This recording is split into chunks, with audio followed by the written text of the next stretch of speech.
لبيك اللهم لبيك لبيك لا شريك لك لبيك إن الحمد والنعمة. Hampir setiap muslim tentu memiliki impian menunaikan ibadah haji ke Tanah Suci. Tidak hanya sebagai jemaah, menjalani peran sebagai petugas haji juga menjadi harapan. Inilah yang dirasakan oleh Zakiyah Bustanul Arifin yang merupakan Kepala Man Insan Cendekia Jambi. Pada penyelenggaraan ibadah haji tahun 2026, Zakiyah mengemban tugas sebagai Ketua Kelompok Terbang Kloter BTH 20 Provinsi Jambi. Diketahui Zakiyah merupakan seorang tenaga pendidik yang memulai karir di Man Muara Bungo dan kini menjadi Kepala Man Insan Cendekia Jambi. Zakiyah menceritakan bahwa ia lahir dari keluarga pendidik, di mana sang ayah merupakan ASN di Kementerian Agama Republik Indonesia dan membuka sebuah TPA, Taman Pendidikan Al-Quran. Sebagai tenaga pendidik dari awal. Jadi di awal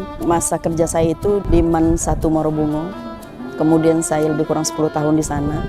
Kemudian mengabdi lagi di Man Model 1 tahun, kemudian di Man Insan Cendekia 10 tahun, kemudian dipindah tugaskan ke Batam lebih kurang 4 tahun. Kemudian pulang kembali ke sini lebih kurang 6 tahun. Kami dari keluarga pendidik. Bapak saya itu membuka TPA. Kemudian bapak saya adalah dari instansi Kanwil Kementerian Agama Provinsi Jambi. Lahir sebagai anak sulung dari 4 orang bersaudara, Zakiyah, wanita tangguh yang berasal dari desa Lubuk Resam, Kabupaten Sarolangun ini dengan teguh meyakini bahwa sebagai petugas haji, tentu banyak dukungan yang ia rasakan dari orang-orang terkasih. Bertugas pada penyelenggaraan ibadah haji tahun 2026 diungkapkan bahwa dirinya telah melalui berbagai proses yang panjang. Melalui takdir Allah Subhanahu wa Ta'ala, Zakiyah menuturkan bahwa banyak pemahaman literasi yang ia peroleh sejak memulai seleksi menjadi ketua kloter. Pasti dari takdir dari Allah, jelas itu. Yang kedua, saya yakin banyak yang memfasilitasi. Di antaranya orang-orang terdekat saya, kemudian keluarga saya, kemudian orang-orang yang memang bernaung di wilayah kerja saya, baik itu guru maupun siswa saya, kemudian teman-teman kerja. Yakin saya memfasilitasi dalam bentuk doa, sehingga bisa seperti ini. Dengan ridho sang suami, Zakiyah mengutarakan bahwa menjadi ketua kloter merupakan panggilan kerinduan Baitullah yang pada tahun 2025 lalu ia bersama sang suami menjadi jemaah haji reguler. Melalui pengalaman yang ia peroleh selama berhaji, Zakiyah yakin naluri bergerak menjadi petugas akan mampu menguatkan tekad membantu menyukseskan penyelenggaraan ibadah haji bagi jemaah lainnya.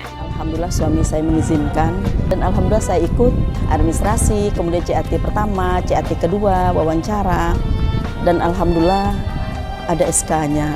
Naluriah kita sebagai orang Islam kali ya, jadi ada rindu pingin ke sana. Artinya mungkin salah satu jalannya melalui ketua kloter. Meski perempuan, Zakiyah yakin bahwa menjadi ketua kloter merupakan tantangan yang harus ditaklukkan dengan baik. Dengan tujuan hidup bermanfaat bagi orang lain, Zakiyah optimis bahwa potensi perempuan tanpa menyalahi peraturan tidak menghalangi dirinya untuk berkiprah. Ada hal-hal yang kadang-kadang pasti menjadi tantangan. Kalau ditanya berkenaan dengan perempuan, Indonesia itu sudah ada kesetaraan gender. Ya kan gitu. Artinya dalam konteks kegiatan-kegiatan tertentu, perempuan bisa berkiprah. Nah, salah satunya kan di ketua kloter.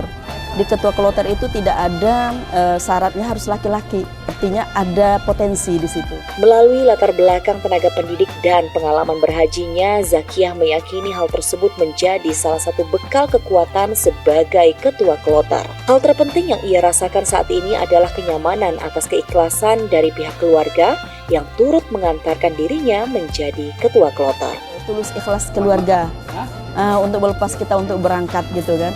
Jadi kita ketika berangkat saat ini plong rasanya, rileks, tidak ada beban begitu berat gitu kan. Kenapa? Kesetaraan gender tadi kita kan sudah diamanahkan.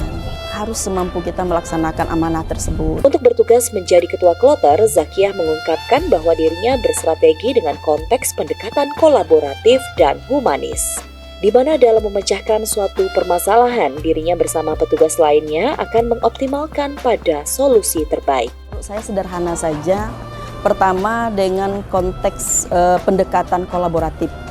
Yang kedua pendekatan humanis dalam rangka untuk memutuskan sesuatu, untuk mencari solusi yang terbaik. Prinsipnya itu bisa memberikan pelayanan prima. Yang tujuan akhirnya adalah seluruh jamaah ya, baik yang muda sampai yang tua mendapatkan predikat haji mabrur dan mabrurah. Insya Allah, mohon doa.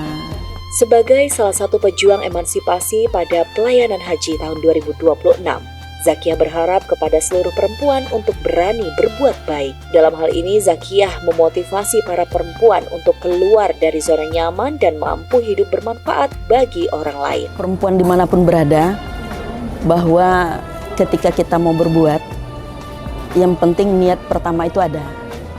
Ketika kita punya niat, kita bisa action. Kita mulailah dari diri sendiri dan jangan kita merasa nyaman selalu. Ketika mampu keluar dari zona aman, saya yakin kita bisa memberikan yang terbaik. Nah, jadi di waktu yang ada ini kita manfaatkan supaya kita bernilai manfaat lebih. Diketahui melalui tagline pelaksanaan ibadah haji 2026 yakni Haji Ramah Lansia, Disabilitas, dan Perempuan, Kementerian Haji dan Umroh Republik Indonesia membuka peluang serta perempuan dalam bertugas melayani jemaah. Dalam hal ini adanya peran perempuan salah satunya sebagai ketua kloter menunjukkan kesetaraan gender dan pendekatan humanis kepada jemaah haji Indonesia. Ini untuk pertama kalinya kloter Jambi, ketua kloternya perempuan. Karena memang tagline haji itu adalah haji ramah lansia, disabilitas, dan ramah perempuan. Maka perempuan jadi ketua kloter ke-20. Dari Embarkasi Haji Antara Provinsi Jambi, Media Center Haji 2026 mengabarkan.